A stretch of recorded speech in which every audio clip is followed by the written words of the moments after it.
Gabby, the happy holiday girl. Who says you have to wait until certain times of the year to get to celebrate? When every day's a holiday, we can combat stress and have more opportunities to have fun with our friends and family. Come, celebrate with me, and together we can live a holiday life.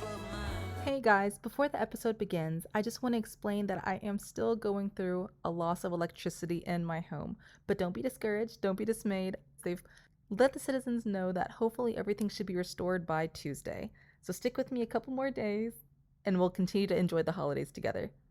Thanks guys. Here's the episode. Buenos dias and welcome to the Happy Holiday Life. I'm your host, Gabby, and today is National Family Literacy Day. Reading can be an excellent way to build bonds with our families and loved ones. When our children curl up in our laps and hear us read, or we get the chance to read to them, the moment transcends the words that are in the book and becomes more about the time that we spend together. But as essential of a skill that reading is, it doesn't always come easily for everyone. In honor of National Reading Month, and in particular National Family Literacy Day, I want to take the time to speak honestly about reading and to encourage families out there who may have a son or daughter that is struggling with reading. First, for a brief history on National Family Literacy Day. According to Congress.gov, the first occurrence of National Family Literacy Day took place on November 1st, 1994, and has been celebrated every year since then. The purpose of today is to help break the cycle of millions of Americans who are trapped in a cycle of poverty, dependency, and undereducation through learning how to read. Most of us would agree that reading is power, but how do you help a struggling reader gain his or her power if they're experiencing a reading impairment? I'll be honest here, I'm a homeschooling mother of 3 very unique children, each with his or her own unique sets of talents and abilities, and it's absolutely wonderful. However, when you're a homeschooling parent, the responsibility to educate your child lies on no one but you, and we all have to make sure that our children have a strong foundation with their education. The only thing is, for homeschooling parents, both the original homeschoolers and the ones thrust into homeschooling due to Corona, there's no one to blame for a lack of education but ourselves, when we're the principal, teacher, and lunch lady all wrapped into one. Now, teaching my kids how to read hasn't been the easiest assignment of my life so far. First, you have to teach your child their letters, then those letter sounds, and lastly, how to make the sounds form words, all from scratch. There's no information in there until you put it there. And honestly, it can feel like a monumental task. It can be frustrating for the parent, difficult for the learner, and can leave everyone feeling deflated by the end of a lesson when you first begin. And it's pretty personal for me, so I want to make sure I encourage all the listeners out there who may be struggling with a child in his or her reading. The good news is you gotta hold on to this. The information that you're putting in that little head, it is there. It may just take a little while coming out. And when it does emerge, it's like a random flash of lightning. Boom! It just suddenly appears and makes everything you were striving for worthwhile. But at the same time, that lightning streak, it's fleeting, guys. It doesn't last very long. So while one reading skill set can be quickly acquired, it may take a little bit longer learning others. And that's okay. And for me, while reading is extremely important, I try to remember that it's not the final indicator of my child's success in life. There's so many success markers like having a happy family, being self-sufficient, being a kind person, working hard at one's job or career, successes that not everyone has. Some people are extremely intelligent, but aren't very kind, while other people work really hard at their jobs and their careers, but might not have the most success in their family life. I do agree and believe that reading is a vehicle that can help us attain knowledge independently, which is why we work so hard at learning to read. Once you have that skill, no one can keep knowledge away from you, which is true power. But knowing that reading does not have to be acquired by a certain age can bring peace to the stressed out parent. Like myself, honestly. I do say everything I did about success because when a parent sees their child struggling to read, sometimes you can feel like you're doing something wrong or other worries start to come into your mind and it's like this explosion of stress. But it's important to know that there are plenty of well-known people who have went on to do great things despite their struggles to read. And there are so many different ways children can get their information without having to read it all by themselves. Yes, you might have to be a bit more patient and focus on other skill sets while reading isn't completely accomplished yet, but just continue to plant the seeds with practice every day and the skill set will come.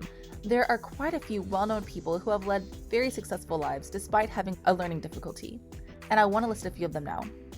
According to an article I found on journal.imsc.com, There are quite a few prominent people in society that we recognize as being well accomplished who struggled with reading. The article lists 12 people, but I'll limit it to 3. The article says 6-time Emmy Award-winning journalist Anderson Cooper is the face of news to millions across the world, but it's an accomplishment he never thought he'd achieve as a boy struggling to read. It wasn't until his parents enrolled him into a specialized reading program that his reading began to improve. Ironically, because he's a journalist, you would think that reading would come easily to him. But he says in the article, in order to keep up with his older brother, who was an avid reader, Cooper would usually just pretend to read the words while having a difficult time understanding the letters or what the words actually meant. And as far as creative thinkers go, the world-renowned artist Pablo Picasso also had difficulties with reading. It says, though a school applied the term reading blind to Picasso as a young student, a term meant to help explain his difficulties in reading, it was Picasso's different viewpoint that gave him the unique perspective he needed to create some of the most famous works of art in the world. Had he seen the world like everyone else did, he would have never succeeded as an artist. His work would have looked just like everyone else's did. And lastly, I have the brainiest one of all, what society likes to call the ultimate genius, Albert Einstein. Though, as a child and teenager, Einstein showed signs of brilliance and creativity in his interest in geometry, he also showed signs of weakness in speech and verbal development, as well as several school subjects. Nothing would become of the boy, his teachers believed.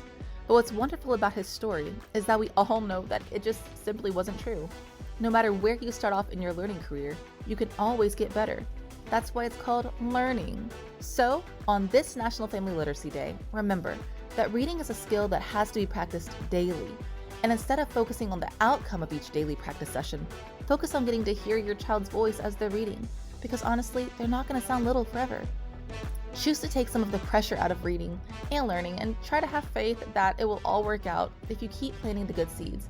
I know it can be hard, but with a bit of patience, your child's experience and your own experience will be much better. And as Einstein said, imagination is more important than knowledge. Knowledge is limited. Imagination encircles the world. And now it's time for our activity of the day. Make sure to take some time reading together today while eating popcorn. My kids love to gather in the bed and eat popcorn with me while I read them stories. And when you're reading, try to read something that's just silly so you and your kids can laugh. Why so serious, as my husband tells me often. You can also get your pet in on the reading, have Fluffy cuddle nearby, and everyone get to reading together. You can even take a picture. Treasure the memory. They're not little forever. Well, what do you think? Head on over to happyholidaylife.com to leave me a voice message of how you celebrated today.